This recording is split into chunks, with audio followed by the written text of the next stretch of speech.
Hey folks, Tony.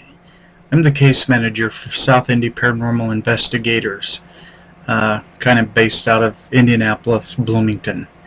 And this video is going to be a preview to an upcoming video that I'm going to be posting here on Blog TV.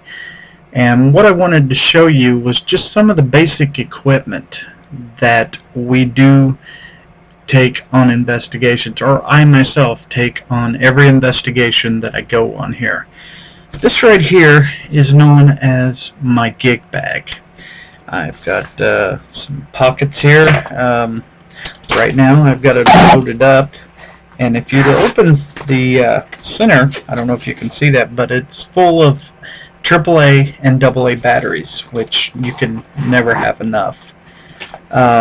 Also, along the investigations, we have our little pocket flashlights that we have here. And this is an LED, which is very handy to have during the investigations. In case that one goes, I have a second one that I use.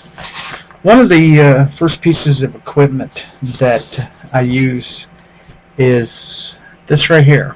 This is an EMF meter. It's pretty basic, runs off of a 9-volt battery. Now, these can be bought online pretty near anywhere.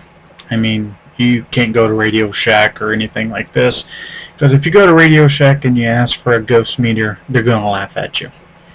I got this one online from the Ghost Hunter store, and basically what it does, it monitors electromagnetic activity in the area. Now, I've had some really good luck with this from investigations. Mostly I've had really good luck when I was at the old South Pittsburgh Hospital in South Pittsburgh, Tennessee. I got a lot of activity out of this, and you'll see this in some of the videos. You can see the lights lighting up. It's picking up the electromagnetic from all of my electrical appliances that I have in here. This one runs just a little over 20 bucks, and as you can see right there, if I can hold it, you know, it's a meter that is just it's not a digital or anything like that, but it works just as well, and a lot of investigative groups use this, and it's a very handy piece of equipment to have. One of the next things that I use is a digital camera. It's a video camera, and as you can see, it's basically just runs off of a memory card, and right there is the slot that it uses. It will handle a 1, 2, or 4 gig memory card. I can get usually about 3 hours of recording time off of this. I use this in a lot of the investigations, and it's got some real high quality video in it and stuff. So that's one of the pieces of equipment that I use. Of course, the other one is a Kodak EasyShare Z1285. It's a high definition video 5x zoom camera. It's got a digital, it's got one of the displays on it there, as you can see. It's got a very big display. I don't have a memory card in it now, but this is one that I do take a lot of pictures that I have done at Whispers Estate. I use this as well as at the Hannah House in Indianapolis. And anytime that I go outside, whether it be to Crown Hill, the Central State Hospital, or Step Cemetery, I use that one very well. And a lot. I love it. Another piece of equipment that is very common to have for investigators is a digital recorder. Now, the only thing that I do not like about this one is my computer that I have right now is a Windows 7 version. The conversion, the software on this one does not work with the Windows 7 version. So I am in the process right now of trying to find a version of this software that works with Windows 7. I have to use my son's computer, which used to be my computer before I got my new one, to transfer the audio files off of this, but I use this to capture EVPs, which everybody knows, and if you don't, electronic voice phenomena. This has thousands and thousands of hours of record time on it, and it's a Sony ICD P620. It's very sensitive, and it's one of the investigative tools that we use on all of our investigations to pick up audio and stuff, and it's a very nice piece of equipment to have. Looking in my gig bag here, this here is the, I can never remember, the 12-587, better known as a Shack Hack ghost box. What this box does, it will, and let me reword this. The best way that I can use this, explain it, is when I'm at a location and there is spirits that are around us that are being picked up either by audio, EVP, or visually by EMF, I can sometimes turn this box on, and what I've done is I've modified this myself.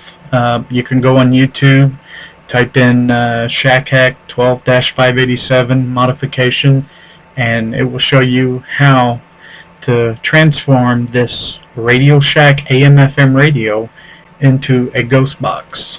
It's a real simple modification, and my 12-year-old could do it. If you have one of these and you are needing help on modifying it, just send me an email, and I can point you in the right direction. What I do on this one here is I will turn it on, I will go to the AM frequency, and I will ask questions of the spirits that are around us, and swiftly scanning the AM stations, you will pick up words. And a lot of people are in disbelief about this. They don't believe that it works sometimes, but I've had experiences where it does. One of the most recent times that I used this was in Versailles, Indiana, at a stone house with ghostly happenings of southeast Indiana. I went to a stone house, and we sat in the basement of the house, and got some really good activity there, and that is on my video as well. Also, at Whispers Estate in Mitchell, Indiana, I was in the basement during a recent investigation and caught voices in the basement of Whispers Estate from this box. So that's and I'm probably going to be doing some shows here on Blog TV using this ghost box. Some of the things that I kind of use here at the house, this is one of my latest buys. It is a motion detection infrared night vision camera. And what it does is, I mean, you've seen these in businesses where if you move around in front of this little sensor here, a light will come on. A lot of people have these that are sent to police stations, security agencies and stuff, but this one here records video onto a memory card, and right there is the slot for the memory card. Now I try to use a 4 gig memory card in this, and basically what I do is I will set it up like on the wall, and it has different types of settings, motion, person in range, and person and motion detection. Has a video, the on-off button, DC outlet. Also has an alarm, which I've still got that I've never hooked up. But this one, you almost have to have a TV with it in order to view it, stuff to set it up, because it's got like a menu thing on the bottom of it. Then you have to use the video. Another thing that I use, it's very old school, is a tape recorder. And this one takes regular cassette tapes. I just basically put it in there, hit record. It's got a plug-in, and it also takes the 4 C batteries in it if I want to take it out. But I use this a lot to capture my recordings and stuff, as compared to a digital recorder that a lot of people use. That's pretty much it, really. I've got my memory cards in here. I've got a 4 gig and 2 1 gig memory cards here. I keep them handy right there. And that is pretty much the equipment that I use on investigations and investigating here at my house. I try to keep everything in my bag ready to go when the time does come that I do have to go on an investigation.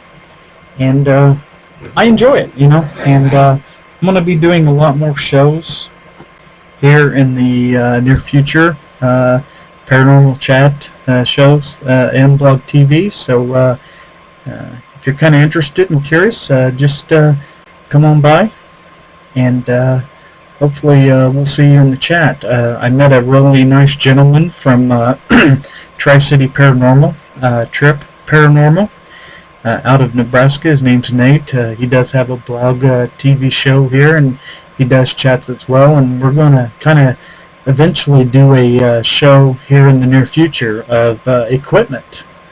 So if you're interested in paranormal equipment, definitely check us out. I'll be posting some information of when we're going to be doing that. So definitely be sure and check us out here. So as I come up on 13 minutes, I'm going to get this uploaded to Blog TV. So I hope you enjoy the happenings of South Indy Paranormal. And if you have any questions, feel free to email us here on Blog TV, or just come on in chat. I'm usually on there.